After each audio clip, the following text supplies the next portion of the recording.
цифрлық сауаттылық, коммуникативтік сауаттылық, мәдени, практикалық сауаттылық және қаржылық сауаттылықтарды көздедік.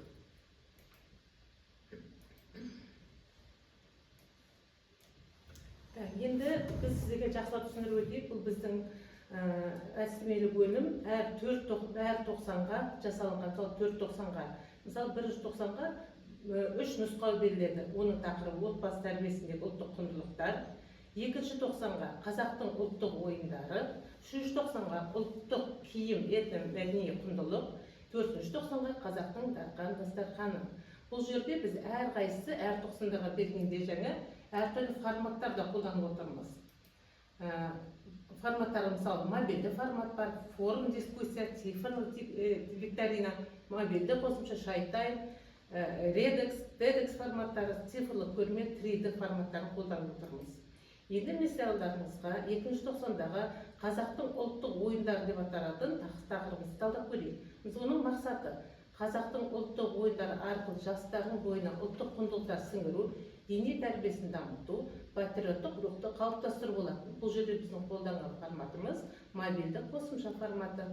Бұл жиналыста бізде ата-ана, сынып оқушылармен және сынып жетекшімен үшеуі бірігіп өткізіледі. Бұл жерде көріп отырғандарыңыз QR-кодтар бойынша біз ата-аналарға ұлттық ойындар туралы бейне материалдарды тамашалауды ұсынамыз. Содан кейін әр ата-аналарға, мысалы соның ішінде көп бар ойын, садақ ойынды аттар бар. Мысалы орталық ойында, мысалы қарап көрейік, мына жерге балаларға, ата-аналарға балалармен бірге мына ойынды ұсынамыз. Мысалы қазір ашылады. Бұл көп бар ойыны. Мұнда бізде әртүрлі сұрақтар беріледі. Сол сұрақтарды балалар жауап беріп отыру керек болады. Интернеттің төмендігі шығар, соның айналмай тұрған шығар, неге ашылмай тұр? Ашылатын шығар, келесінен шығарып көрейік, может быть. Интернеттің төмендігі, сондықтан ашылмай тұрған шығар, жауап берейік. Әрі қарай, мына жерде мысалы садақ ату ойыны бар дейміз, мысалы Лёрик платформасында мына жерде ойындарымыз бар. Мінекей мына жерде ойындар өз табады. Аталар бірге, одан кейін мысалы ұлттық ойын атауын ата дейді. Мысалы асық ату дейді. Мысалы мінекей осылай әрі қарай ойындарын ойната береміз. Әрі қарай мұнда қандай кері байланыс жасаймыз. Бүгінгі балалар, жасөспірімдер уақытын көбіне ұялы телефонға ойындармен өткізіп отыр ғой. Ал егер сол телефоннан қазақтың ұлттық ойындары сөйлесеші дейміз. Енді немесе тағы туындайтын сұрақ, заманауи ойын түрлерін осы ұлттық ойындарды қалай кірістіреміз? Қазақ ойындарын әлемдік ойын деңгейіне жеткізу мүмкін бе деген сияқты ата-аналармен бірге кері байланыс тудырамыз. Одан кейін 390-ның тақырыбы ұлттық киім, этно құндылық.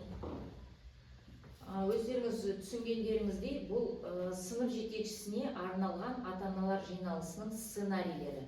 Мысалы, соның 390-да ұлттық киім, этно-мәдени құндылық деген тақырып алдық біз. Сондағы мақсатымыз қазақтың ұлттық киімдері тарихтың көзі, өткен тарихымыз бен салт дәстүріміздің көрінісі, ұлттық киімнің маңыздылығын көрсету, тарихымен таныстыру, оқушылар мен ата-аналар арасында насихаттау. Қыздарымызға көрік, ер азаматтарға айбат, жігер беретін ұлттық киіміміз қазақ халқын бүкіл әлемге танытатын этно-мәдени құндылық екенін дәріптеу. Бұл жиналыстың форматы мобильді қосымша 3D, жиналыс сынып жетекші, ата-ана, сынып оқушылармен бірігіп өткізіледі деп жоспарладық. Бұл кезде алдарыңызда көріп отырғандай сәукеле, кимешек, иткөйлек киімдері туралы болады бұл жиналыс. Сол кезде мынау сәукелеге назар аударатын болсақ, сәукеле туралы мәтін берілгеннен кейін, бейне материал көргеннен кейін, мына Wordwall платформасында ойынды ойнатуға болады. Яғни оқушылар менен ата-аналарға қарама-қарсы топ ретінде ойнатуға болады. Мысалы, сұрақтар қою керек, жаңа мәтін бойынша сәукелені жасауда қандай бағалы тастар мен металдарды қолданған? Ол өйткені мәтінде болған жауап беру сұралынады. Немесе сәукеленің символдық белгісі неде деген сияқты ойындар ойнатылады. Келесі, мысалы, кимешек ойын немесе иткөйлекке байланысты айтатын болсақ, бұл жерде мына кимешекті айта кететін болсақ, ол кимешек не, ол қазақ елдерінің өмірінде қандай рөл ойнаған деген сияқты мәселелер мәтінде болады. Соған байланысты мысалы тағы да осындай ойынның бір түрі жаңағы сұрақтарға жауап беру сұралады. Кимешекті неден тіккен, немесе кимешекті кімдер киген деген сияқты осы ұлттық құндылықтарды осындай ойындар арқылы көрсету жоспарланып отыр. Ит көйлекке де байланысты осындай тапсырмалар берілген. Келесі 90-да, яғни 4-ші 90-да біздің тақырыбымыз келесі циклға ауысады, ол қазақтың дарқан дастарханы деп аталынады. Бұл жерде қазіргі кезде ұмыт болып бара жатқан дәм суларымызды, тағамдарымызды қайта жаңғырту, үйде жасап үйрену көзделген. Форматы мобильді оқыту, жиналыс сынып жетекші ата-аналармен бірігіп өткізіледі. Мына алдарыңызда көріп отырған көп QR кодтар, ең бірінші бейне материалдардың QR кодтары тұр. Ата-аналар осы бейне материалдарды ашып көргеннен кейін бұл жиналыста сөз болатын тақырыптар жау-бүйрек тамағы, бел көтерер және ежірей деген дәм. Бұлар жалпы қазақтың дәстүрінде бар, қазірде де қолданған, бірақ сирек қолданады. Осылармен таныстыру мақсатында біз мәтіндерді оқытқаннан кейін ойындар ойнатамыз. Мысалы, Learning Apps платформасындағы жасалынған бір тапсырманы орындайық. Мысалы, сұрақтар мен жауаптарын сәйкестендіреміз. Мына жерде сұрақ берілген. Бұл дәмнің түпкі мақсаты не? Осы сұраққа мына жерде көп карточкалардағы жауаппен сәйкестендіру керек. Карттардан бата алу дейік мысал үшін. Немесе бел көтерерді кімдер дайындаған? Балалары, көршілері және сыйлас кісілері. Наурыз бел көтерер қай мейрамда әзірленген деген сұраққа Наурыз және айт күндері деп белгілеп және тексеруге болады. Тамаша, біз дұрыс таптық, жасылмен белгіленген, ол дұрыс ойналғандығын, дұрыс жауап табылғандығын білдіреді. Енді осы жұмыстар жүргізіліп біткеннен кейін кері байланыс түрінде біз сұрақтар ұсына аламыз.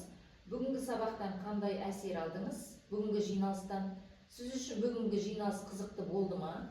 Ұмытылып бара жатқан салт дәстүріміз жаңарту сіз үшін маңызды ма деген секілді сұрақтардың төңірегінде кері байланыс жасалады.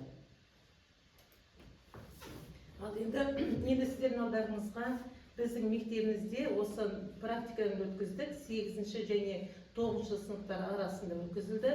Оның ішіндегі ұлттық киім, этномәдени құндылық тақырыбымызды талдап көрейік. Оның мақсаты қазақтың ұлттық киімдері тарихтың көзі, өткен тарихымыз бен салт дәстүріміздің көрінісі екеніне мән береміз. Ұлттық киімнің маңыздылығын көрсету, тарихымен таныстыру, оқушылар мен ата-ананың арасында насихаттау болатын. Оған дейін біз жиналыстың басында, жиналысқа дейінгі ата-аналар 10 сұрақтық сауалнама алдық, міне балдарыңызда көріп тұр. Содан кейін жиналыстан кейінгі 10 сұрақтық сауалнамасын алдық. Осы ұлттық киім туралы ата-аналардың, яғни қандай бағалау ұғымдар білу үшін қандай бағалау шкаласын қолдандық. 1 ұпай біз мүлде келіспеймін, 5 ұпай толық келісемін деген бағалау шкаласын қолдандық. Енді қарап отырсақ, мұнда көрсеткішке көруге болады. Ұлттық киім туралы білім деңгейі кіру кезінде 2-3% жүйе болатын болса, шығу пайызда 4-6% көрсетіп тұр. Жалпы өзгерісінің 100% өзгерістен екенді. Этномәдени құндылық ретінде қабылдап бізде кіріміз 2-8 болса, шығуымыз 4-7, 68%-ға жоғарылаған. Тәрбиелік мәнін түсіну 3% болса, кіру жағдайында шығуымыз 4-8%. Сонда өзгерісіміз 60%-ға жоғарылаған екен.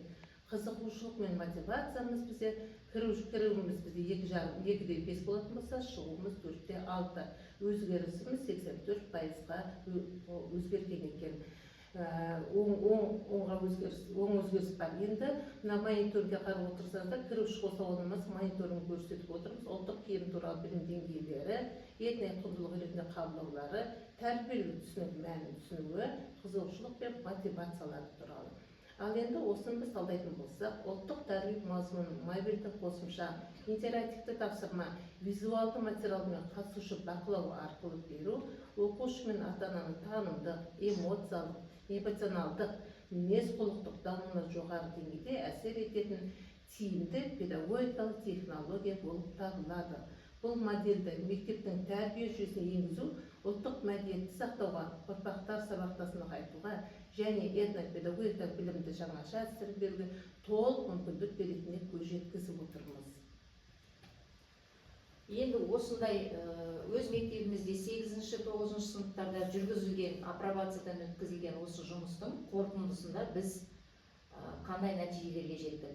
Ата-аналар мен балаларға ұлттық құндылықтарды қазіргі заман талабына сай дәріптеудің маңыздылығы. Атап айтатын болса, ақпараттық сауаттылықта ұлттық дәстүрлер мен тағамдар жайлы сенімді деректерді іздеп, оларды дұрыс пайдалануға мүмкіндік алады. Цифрлық сауаттылық осы мұраны заманауи технологиялар арқылы кеңінен таратуға жол ашады. Коммуникативтік сауаттылық отбасы ішіндегі өзара қарым-қатынасты нығайтып, ұлттық құндылықтарды талқылау мен тәжірибеде қолдануға жағдай жасалады. Мәдени сауаттылық ұлттық дәстүрлерді терең түсінеді. Қаржылық сауаттылықта отбасылық бюджетті тиімді жоспарлап, үнемді болуға үйренеді. Практикалық сауаттылық ұлттық тағамдарды өз қолымен әзірлеу арқылы іс тәжірибесін байытады. Осылардың барлығы үйлесім тапқанда ұлттық мұра заманауи мазмұнмен толықтырылып, ұрпақ сабақтастығы жалғасып, қоғамның рухани тұтастығы нығаяды деп сенеміз. Жобаның негізгі нәтижелері мен тиімділігіне тоқталатын болсақ, сөзіміздің соңында зерттеу жұмысы 4 цикл бойында жүргізілді, яғни 4.90-ға ұлттық құндылықтарды цифрлық технологиялармен интеграциялау отбасылық тәрбиенің тиімділігін арттыратыны дәлелденді.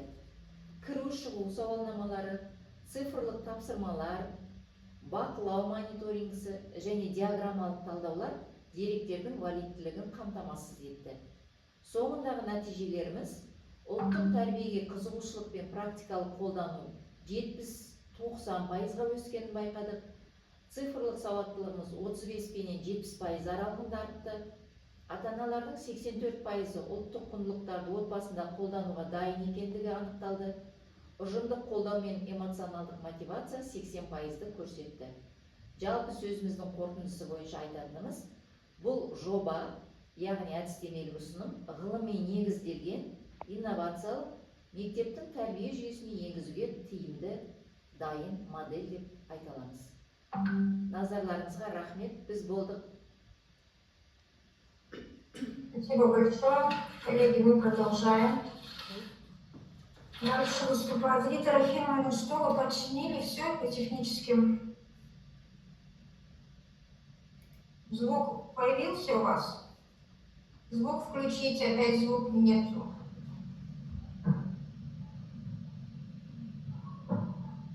Добрый день. Погромче.